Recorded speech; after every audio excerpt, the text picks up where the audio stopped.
오늘 우리 주시는 말씀은 마가복음 3장 1절에서 19절까지 말씀입니다. 신약성경 마가복음 3장 1절에서 19절까지 교독하고 마지막 절 같이 읽겠습니다.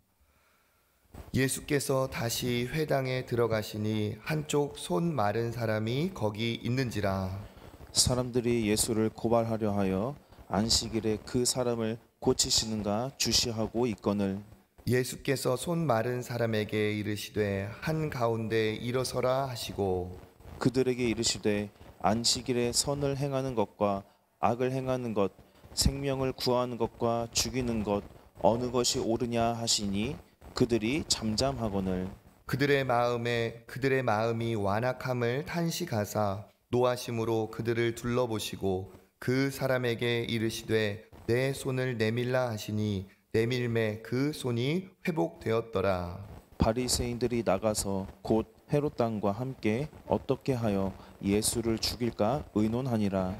예수께서 제자들과 함께 바다로 물러가시니 갈릴리에서 큰 무리가 따르며 유대와 예루살렘과 이두메와 요단강 건너편과 또 두로와 시돈 근처에서 많은 무리가 그가 하신 큰 일을 듣고 나아오는지라. 예수께서 무리가 애워싸 미는 것을 피하기 위하여 작은 배를 대기하도록 제자들에게 명하셨으니 이는 많은 사람을 고치셨으므로 병으로 고생하는 자들이 예수를 만지고자 하여 몰려왔음이더라. 더러운 귀신들도 어느 때든지 예수를 보면 그 앞에 엎드려 부르짖어 이르되 당신은 하나님의 아들이니이다 하니 예수께서 자기를 나타내지 말라고 많이 경고하시니라. 또 산에 오르사 자기가 원하는 자들을 부르시니 나온지라. 이에 열두를 세우셨으니 이는 자기와 함께 있게 하시고 또 보내사 전도도 하며 귀신을 내쫓는 권능도 가지게 하려 하심이로라. 이 열두를 세우셨으니 시몬에게는 베드로란 이름을 더하셨고 또 세베대의 아들 야고보와 야고보의 형제 요한이니 이 둘에게는 보아너게 곧 우레의 아들이란 이름을 더하셨으며 또 안드레와 빌립과 바돌로메와 마테와 도마와 알페오의 아들 야고보와 및 다데오와 가나나인 시몬이며 같이 읽겠습니다. 또 가룟 가룟 유다니 이는 예수를 판 자더라. 아멘. 할렐루야. 예, 반갑습니다. 오늘 새벽 또 하나님께서 은혜와 복을 주시는 복된 날 되시기를 주님의 이름으로 축복합니다. 오늘 말씀 이어서 예수께서 병자들을 고치는 장면입니다. 이 장면에도 역시 예수님을 대적하는 자들이 그곳에 함께 있습니다. 많은 사람들이 모여 있지만 그 중에 다 예수님을 기뻐하고 예수님께 기대와 소망을 가진 사람들만 있었던 것이 아니었죠. 이날은 특별히 안식일이었습니다. 예수께서 안식일에 들어가서 병자를 고치시는 장면입니다. 한쪽 손 마른 사람이 거기 있었습니다. 손이 마비가 돼서 움직일 수 없고 손이 이렇게 손이 마르다. 우리 마비가 돼서 움직이지 못하면 어떻게 됩니까? 손이 점점점 이제 근육이 없어지죠. 그러다 보니까 손이 어떻게 돼요? 실제로 정말 가늘어지고 정말 아무것도 할 수 없는 그런 손이 되죠. 손이 마비돼서 아무것도 할 수 없는 손이 꼬부라진 그런 사람 그곳에 있습니다.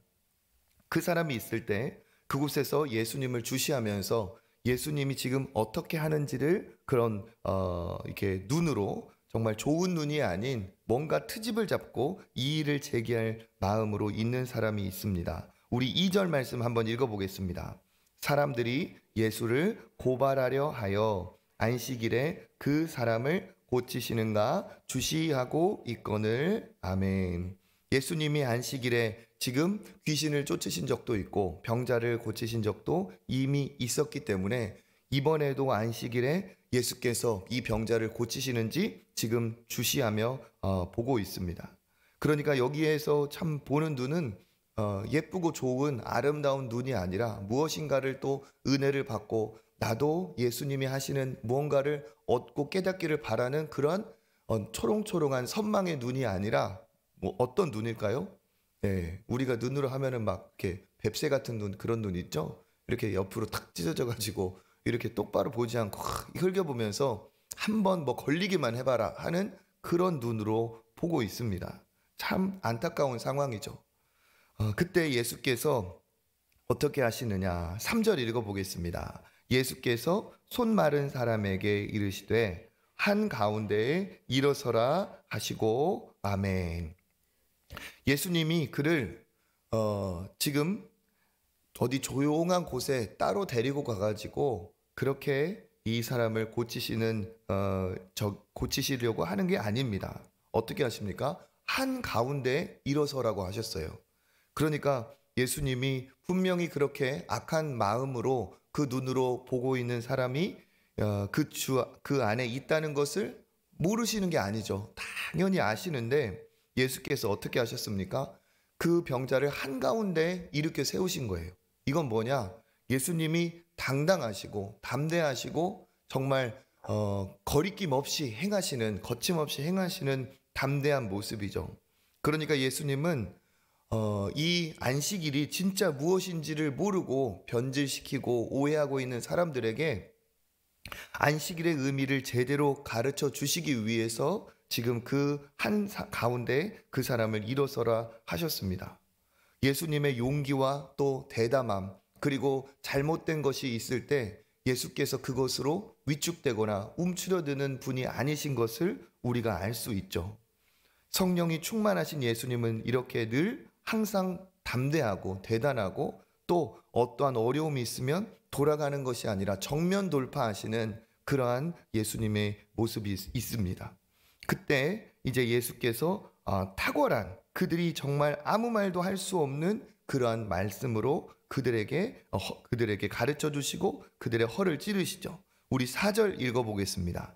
그들에게 이르시되 안식일에 선을 행하는 것과 악을 행하는 것, 생명을 구하는 것과 죽이는 것, 어느 것이 옳으냐 하시니 그들이 잠잠하거늘. 아멘. 그들에게 뭐라고 말씀하십니까? 안식일에 선을 행하는 것과 악을 행하는 것, 둘 중에 뭐가 옳으냐 하는 거죠. 생명을 구하는 것과 죽이는 것, 어느 것이 옳으냐? 답은 뻔히 나와 있는 것이죠. 그런데 그들이 대답을 합니까? 안 합니까? 대답을 안 하고 있어요. 잠잠하거늘. 그러니까 그들이 할 말을 잃어버린 것일 수도 있고, 그리고 그들의 악한 마음이 여기에 드러나 있는 거죠. 알면서도 얘기를 하지 않고 있습니다. 이 안식일의 의미가 예수님이 보실 때는 무슨 의미가 있다는 거죠? 안식일이면 아무것도 못하고 그냥 묶이고 매여서 꼼짝달싹 못하는 것이 안식일의 의미가 아니라는 거죠. 안식일은 하나님이 기뻐하시는 날이고 아무것도 못하고 매여서 묶여서 그냥 우리가 마치 무덤에서 관에 들어가서 가만히 있어야 되는 그런 시신처럼 그렇게 아무것도 못하는 날이 아니라 오히려 하나님이 기뻐하시는 날로 여기 있는 것처럼 선을 행하고 생명을 구하는 것에 오히려 적극적으로 행하는 것이 이게 본질적인 안식일의 의미라는 것을 예수께서 말하고 계십니다. 이 말을 듣고 그들이 잠잠하고 아무 말도 안 하는 것을 예수님이 아시고 5절 읽어보겠습니다. 그들의 마음이 완악함을 탄식하사 노하심으로 그들을 둘러보시고 그 사람에게 이르시되 내 손을 내밀라 하시니 내밀매 그 손이 회복되었더라. 아멘. 그들의 마음이 완악함으로 탄식을 했다. 그들이 잠잠한 것은 그들의 마음이 어떻게 되었기 때문에 잠잠했다는 거죠? 완악했기 때문에. 완악하다는 것은 무슨 뜻입니까? 부드럽고 정말 그런 보드러운 그런 게 아니라 완악하다는 것은 딱딱하고 경직되고 그런 뜻이죠. 그러니까 마음이 딱딱하고 경직되고 고집이 세고 정말 바늘 하나 뭔가 어떤 구멍 하나 정말 들어갈 틈이 없는 그러한 마음이라는 거죠. 우리의 마음은 하나님이 기뻐하시는 마음 어떤 마음이라는 거죠? 부드러운 마음, 하나님이 말씀을 주시면 자기가 잘못된 것을 깨닫고 그것을 시정하고 거기에 대해서 내가 순종하고 수긍할 수 있는 마음, 내가 지금 이것이 철석같이 맞다고 믿었지만 하나님이 감동을 주시면 아무리 내가 그것을 옳다고 믿던 거라도 하나님이 나에게 주시는 감동이 있으면 내가 뭔가 잘못 알았구나, 잘못 생각했구나 하면서 자기가 가던 방향을 어떻게 해요? 그것을 내려놓고 하나님이 말씀하시는 것을 이렇게 기꺼이 순종할 수 있는 게, 이게 예수께서 기뻐하시고 하나님이 기뻐하시는 믿음의 신앙의 마음이죠. 그런데 이들은 어떻습니까? 예수께서 말씀을 하셔도 절대로 듣지 않는 거예요. 무슨 얘기를 하더라도 나는 들을 마음이 없고, 예수님이 무슨 말을 하더라도 나는 절대로 저 말에 넘어가지 않겠다 하면서 그렇게 꼿꼿한 그런 딱딱한 마음이죠. 그 마음을 예수께서 어떻게 하셨다고요? 슬퍼하셔서 탄식을 하셨어요. 안타까워하셨어요. 그런데 탄식만 하신 게 아니죠. 탄식하사 어떻게 하심으로? 노하심으로. 하나님께, 예수께서 그러한 마음을 또 탄식과 함께 노하셨다. 화를 내셨다. 분노하셨다는 뜻이죠. 예수께서 기뻐하지 않는 마음은 그렇게 완악하고 그렇게 딱딱한 마음입니다. 그들이 하나님 앞에 무릎만 꿇고 내가 회개만 해도 예수께서는 절대 그러지 않으셨을 텐데, 예수님은 이러한 마음을 노하신다는 거죠. 그러면서 그들을 둘러보십니다. 이 장면이 이렇게 말씀을 읽어보면 정말 눈에 선해요. 그죠?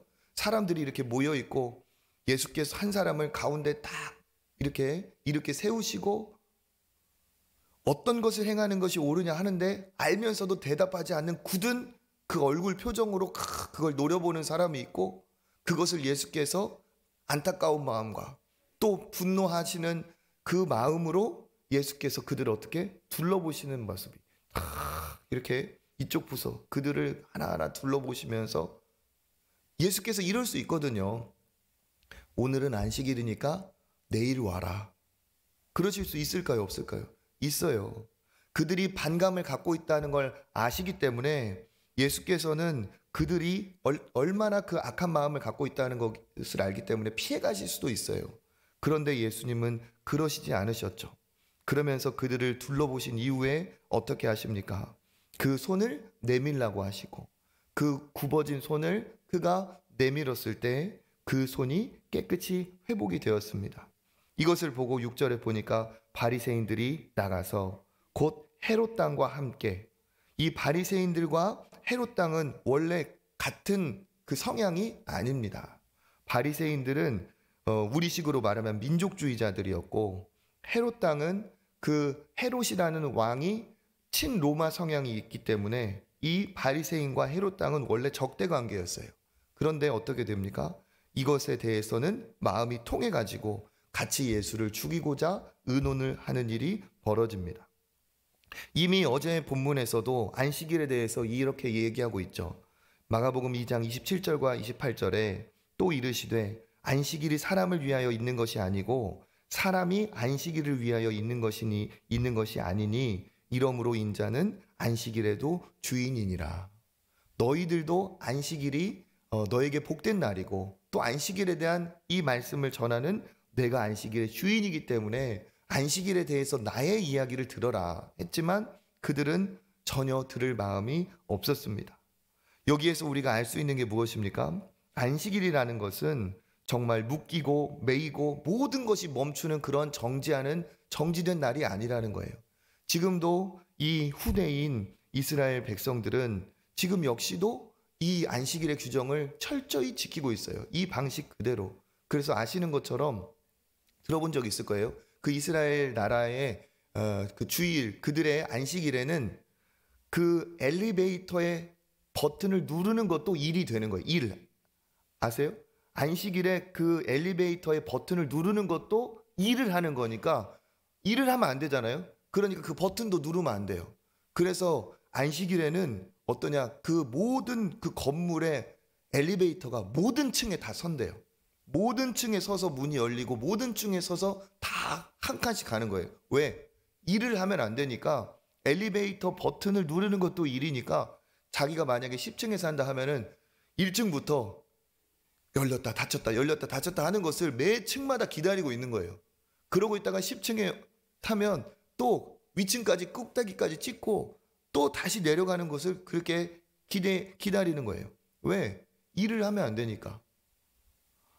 우리에게 주신 하나님의 안식일이 우리에게 그렇게 모든 것을 멈추게 하는, 정지시키는, 꼼짝 못하게 뭔가를 메어놓는 그런 날일까요? 그게 아니라는 거죠. 그것을 예수께서 말씀하십니다. 그러니까 이 안식일은 하나님이 기뻐하시는 날이고 하나님과 함께하는 날이고, 그러니까 그날에 제일 적극적으로 행해야 될 게 바로 예배가 되는 것이고, 그리고 안식일에는 우리가 악한 일을 당연히 하지 않아야 되겠지만 하나님이 기뻐하시는 일에는 동참하는 그런 충전과 쉼과 또 하나님이 기뻐하시는 선행의 날이 되어야 되는데, 그것을 이들은 완전히 변질시켜 버린 거죠. 그러니까 이건 자기들은 하나님의 말씀을 지킨다고 그렇게 정말 악을 쓰면서 그 눈으로 예수님을 보고 있지만, 그들은 실제로는 안식일을 지킨 사람들이 아니죠. 이 손 마른 자들에게 손 마른 자를 오히려 선하게 고쳐주시면서 그 안식이 없던 사람을 안식하게 하신 예수님이 진짜 안식일을 지키는 정말 의미 있는 행함을 하신 날이라는 거죠. 그래서 우리가 이 안식일에 대해서 우리가 예수님의 모습을 보며 우리가 어떻게 또 하루를, 주일을 보내야 될지 또 생각하는 그런 또 은혜가 있는 것 같습니다. 그리고 이제 그 다음에 어떻게 됩니까? 예수께서 제자들과 함께 바다로 가시니 역시 큰 무리가 따르고, 그 무리가 많음으로 예수께서 어떻게 하시죠? 그 무리를 피하기 위해서 9절에 보니까 작은 배를 대기하도록 제자들에게 명하셨다. 작은 배를 왜 대기하도록 했을까요? 너무 많은 사람들이 예수님께 몰려와서 마치 지금 보면 막 어떤 대스타나 유명인들이 오면 손 한 번이라도 잡아보려고 하는 것처럼 많은 사람들이 예수님께 몰려오고, 특별히 병자들이 예수님이 만져주시면 낫는 줄 알고 그렇게 많은 사람들이 예수님을 만지고자 밀고자 그렇게 몰려왔기 때문에 그렇죠. 그럴 때 예수님은 작은 배를 대기하게 하시고 어떻게 하셨어요? 배를 타고 나가셨겠죠. 그래서 예수께서 그들에게 무엇을 전하셨을까요? 하나님의 말씀을 전하셨습니다. 그러니까 이 안에 보면 뭘 알 수 있습니까? 예수님이 원하시는 진정한 의도를 우리는 알 수 있어요. 그 사람들은 예수님께 원하는 것을 얻고 기적을 체험하고 신기한 것을 보고 또 그것으로 인해서 자기의 어떠한 이익을 얻고자, 육신적인 유익을 위해서, 병 고침을 위해서 그렇게 호기심 때문에 여러 가지 이유로 예수님께 나왔습니다. 다 뭡니까? 유한한 거고 육적인 것이죠. 그런데 예수님은 어떻게 하셨죠? 그들과 분리하셔서 배에 오르셔서 말씀을 전하셨습니다. 예수님의 진정한 의도는 뭐에 있습니까? 하나님의 말씀을 전하는 데 있습니다. 그래서 월요일에도 말씀드린 것처럼 우리가 믿음의 사람으로서 우리가 하나님 앞에 간구하는 것들, 바라는 것들, 원하는 것들, 당연히 우리의 삶의 영역에 하나님의 은혜를 우리가 바라야겠지만 우리가 거기에서 멈춰서는 안 된다는 거죠. 예수님은 진정 우리에게 살아계신 하나님의 말씀을 전하게 하시고 그 말씀으로 우리의 영이 살아나게 하시고 더 하나님 앞에 바로 서기를 원하십니다. 죽은 자는 구원하시고 또 하나님께서 생명을 주신 자는 더 성장하고 성숙하기를 원하시는 거죠. 무엇으로 됩니까? 밥을 많이 먹는다고 내 영혼이 성장합니까? 아니죠. 하나님의 말씀을 우리가 듣고 그 말씀을 묵상할 때 그 말씀이 우리의 영을 자라게 하고 강건하게 하는 겁니다.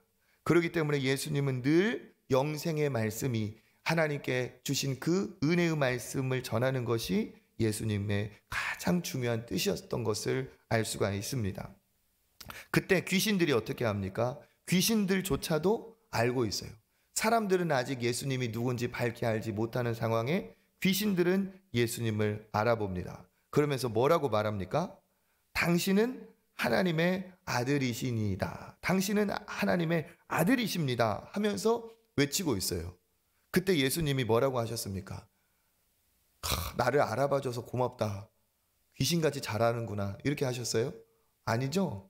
입을 다물어라. 응? 자기를 나타내지 말라고 이렇게 경고를 하셨습니다. 언뜻 생각하면 왜 어떻게 보면 일종의 신앙 고백과도 같은데 왜 입을 다물라 경고하셨을까요? 왜 못하게 하셨을까요? 상황을 생각해 보면 다 알 수 있어요. 예, 귀신 들린 자가 어떻게 살았겠습니까? 그 귀신이 그 사람을 가지고 어떻게 했을까요? 선한 일을 하게 했을까요? 아니죠. 고통스럽게 하고 악한 일을 하게끔 했는데 그 귀신 들린 자 입에서 당신이 하나님의 아들이십니다 나오는 걸 누가 믿겠어요? 그렇죠? 그것이 어떻게 아름다운 선포가 되고 그것으로 인해 어떻게 복음이 확장되겠습니까? 이건 귀신들이 그냥 귀신들이 깨달았으니까 선포하는 것이겠지만 절대로 하나님의 나라, 복음의 선포에 전혀 도움이 되지 않는 것이죠. 마귀는 거짓의 아비입니다. 마귀 사탄은 매일 하는 게 거짓말이죠. 그 거짓의 입술에 그 거짓의 그 악한 사람을 고통스럽게 한 그 입술로 그 신앙 고백이 나온다고 한들 무슨 도움이 되겠습니까? 그러니까 예수께서는 어떻게 하셨어요? 그것을 멈추게 하셨죠. 예수님은 무엇을 원하셨느냐? 하나님이 원하시는 때에 하나님이 원하시는 그 들을 통해 선포될 때 기뻐하셨다는 거죠.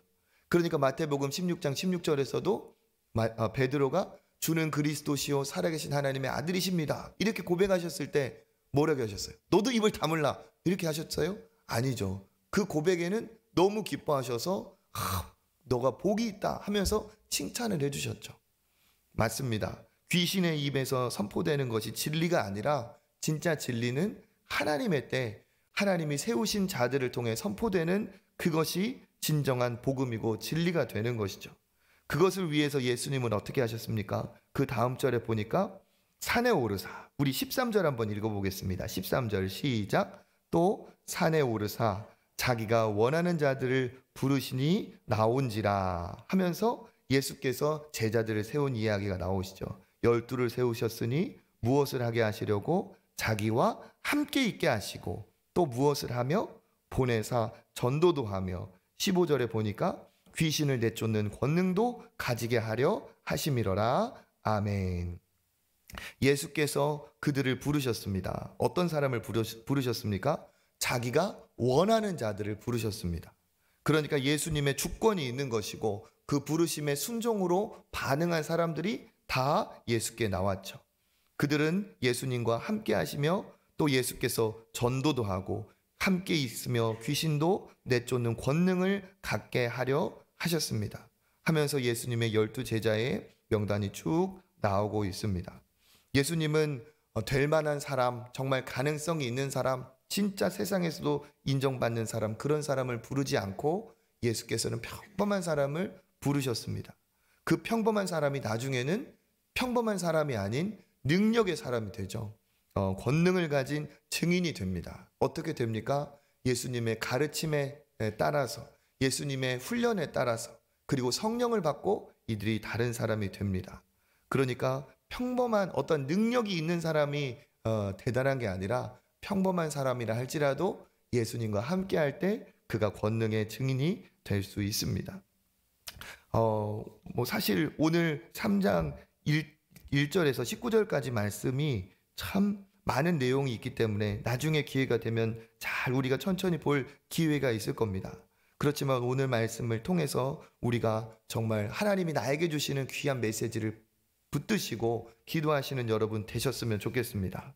첫 번째, 예수님처럼 의의, 진리의 담대한 자가 되게 하시고 하나님이 기뻐하시는 주일 예배의 날에 정말 하나님이 기뻐하시는 진정한 예배자 되게 하여 주옵소서. 기도하시는 여러분 되시기를 바라겠습니다. 그리고 예수님의 뜻을 깨달아서 유한한 것이 아닌 영원한 생명, 하나님의 말씀을 기뻐하시고 그 말씀을 따라가시는 여러분 되시기를 축복합니다. 그리고 예수께서 평범한 자를 불러 권능의 사도로 세우신 것처럼 하나님께서 주신 말씀의 길, 또 은혜의 길을 따라서 여러분 역시도 예수의 아름다운 제자가 되셔서 늘 함께 있게 하시고 또 권능을 주시고 귀신을 쫓으시고 복음을 전하게 하신 이 귀한 사명을 넉넉히 감당하시는 저와 여러분 되시기를 주님의 이름으로 축복합니다. 기도하겠습니다. 하나님 감사합니다. 이 복음을 우리에게 주시고 이 예수 그리스도의 생명을 아버지 알게 하시니 감사를 드립니다. 아버지, 특별히 우리가 안식일의 의미를 제대로 알아서 아버지께서 기뻐하시는 참 예배자 되게 하시고 하나님이 기뻐하시는 일은 담대하게 예수님처럼 행하는 자들 되게 하여 주시옵소서. 특별히 하나님께서 택하신 원하신 자를 아버지 부르신 것처럼 우리도 원하셔서 택하신 줄 믿습니다. 우리도 예수님의 말씀을 따라가 하나님 권능이 있는 그런 예수 그리스도의 증인으로 살게 하시고 우리가 가는 곳곳에 모든 악한 영이 떠나가며 예수 그리스도의 복음의 진리의 능력의 역사가 나타나게 하여 주시옵소서. 오늘도 이 권능의 말씀을 붙들고 기도할 때 은혜를 더하여 주시고 그 기도가 힘있게 주님 앞에 올려지게 하여 주시옵소서. 모든 것 감사드리며 예수 그리스도 이름으로 기도드립니다. 아멘. 이 시간 우리 또 겨울 우리 다음 세대 행사를 위해서 기도해 주시고 또 하나님이 기뻐하시는 은혜가 더 흘러넘치는 사랑의 공동체 초청교회 될 수 있도록 기도해 주시고 각자 가정과 자녀 하나님이 주신 은혜의 자리에서 응답받으실 수 있도록 우리 기도하시며 기도의 자리로 나아가겠습니다. 주님 한번 잡고 기도하겠습니다. 주여